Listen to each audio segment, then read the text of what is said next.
Hey everybody, Royce with Hill Country CNC and Woodworking, and I'm here for podcast number 3. In the last video, I talked about the bits that I really thought that a new CNCist should get. Well, I really talked about them all, but I was like, hey, these are the ones. Today, I'm going to go and tell you how not to break those bits. Well, a fraction of that. The big talk today is just about how you hold things down. And I want to get into a few things because there's a lot of different methods on how you hold things down. And I'm just going to give you my preference with a little cautionary tale and a story. I believe that the number one failure for new CNCers when they're ruining a project or something like that, breaking a bit, it's holding down their material. So I'm going to go through from least to favorite and talk to you about what I think a new CNCist should be doing. First story I'm going to go and talk about is this sign right here. It was never finished. Well, actually, I made a different one, but this shows a significant learning curve, and man, I lost a lot of money making this one. So commission sign, hickory, the wood wasn't cheap. The black stuff is not epoxy. Well, it is technically an epoxy, but it's something called milliput. So that's a lot of milliput, and that was very expensive. And the ultimate failure, and why I'm showing you this, is right there, my material moved. And this is what I see time and time again with new CNCists, is they fail to keep their material static, and it moves. And as soon as your material moves, your bit is going to break, unless you're cutting something like MDF, something really soft.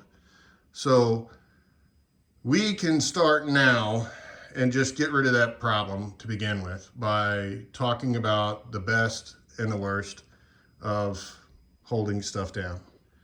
So again, this is all my opinion. You can do with it what you want, but I do have several years of experience and I know what has worked for me and what hasn't. So the first thing I'm going to talk about, and I never quite understood it, I did do this a few times, is just screwing your material down. You screw it straight into your surface board. And to me, I'm like, that's not brilliant, because for one, you have these metal things that are going to interact with your blade or bit or whatever you're cutting. And if you hit one of these things, well, your bit or your surfacing blade or whatever it is going to break. So to me, these are a bad idea. And then the other part of it is that, you know, you can see a bunch of holes. Well, you might not be able to. There's a bunch of holes in my surface board, but those are for dowels. Those are literally just to line things up. There's no metal. And they're reusable because they're dowels again. With these, a good example of the screws is those Halloween lantern boxes that you screw a fence picket down, and you can make, 12 of them. And I will admit, those things sell. So if you don't know what I'm talking about, look them up. But a lot of people will just screw them down and it goes straight into their wasteboard. And then after like 5 or 6 iterations of that, they have to replace their wasteboard. So I'm not a fan of that. My second least favorable is these brackets. Geez, if I could hold them.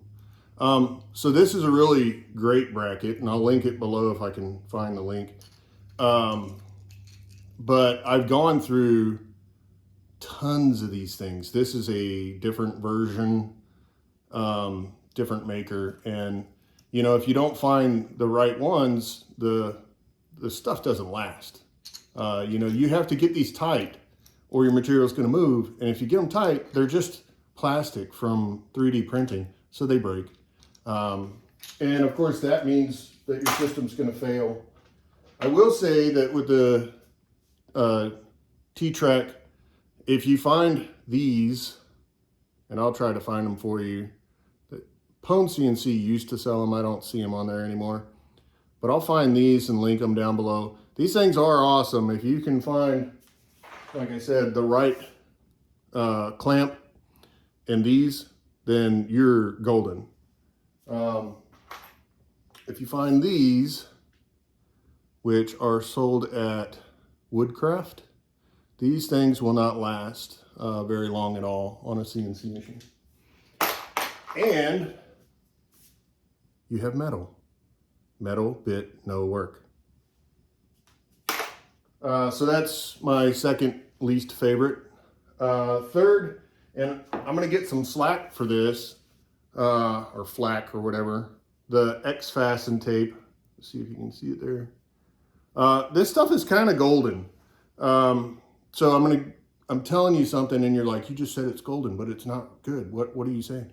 So this stuff in a pinch is pretty good because you can slap it down, and if you're doing a simple project, it's gonna hold it pretty good.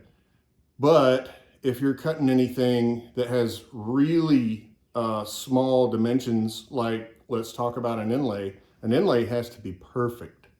If it's not perfect, the inlay is not gonna go in there. It's not gonna fit, or you're gonna have a gap. So this moves. Believe it or not, unless you're like cutting MDF, something that does not give, or that does not prevent give, whatever. This stuff moves. It's a millimeter. It's tiny, but you'll see it after you know, a lot of cutting with these. You'll say, "Wow, that moved." And then just try it once. You know, put your board down. Just like you see those vacuum table people where they're like pulling on it, try pulling on it because it'll move. And once you see that, you're gonna be like, oh no, that's for simple projects, but if it's something I really care about, I'm not gonna use that. So I think that's number 3. The number 4, and I don't have one here, but I have one on the Laguna Smart Shop 2 Pro. Is a vacuum table. Man, if you're batching out stuff, vacuum tables are phenomenal. They're really great at speeding up your process. I will say vacuums also move. If you have the right CFM pump and the right base material, you can get most projects to just not move. And if you can afford, you know, the air weight system or something like that, I would say that's a great option. I'm not going to knock them one bit. They do move. You have to be careful. But it's, for the price, it's excellent. Yeah, I would love to have one tested out. To be honest, I'm about to make my own. I'll make a video about that.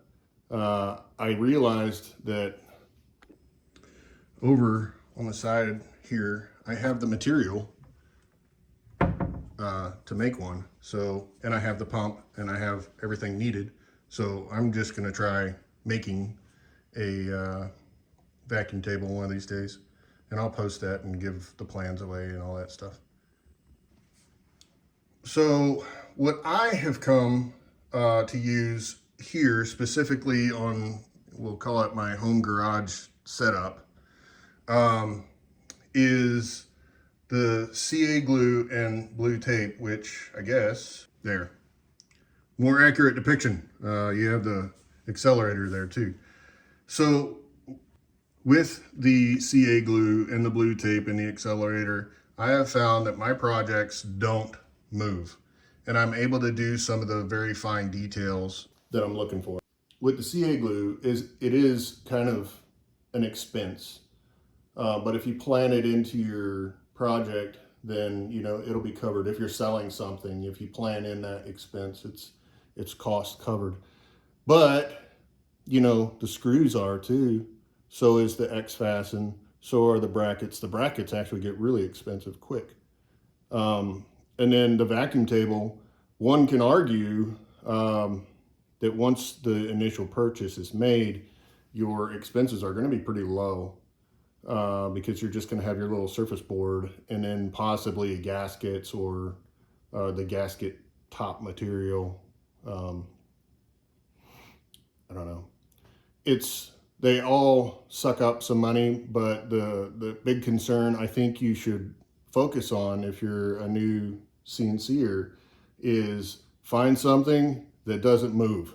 And I'm telling you right now, that blue stuff, that's it.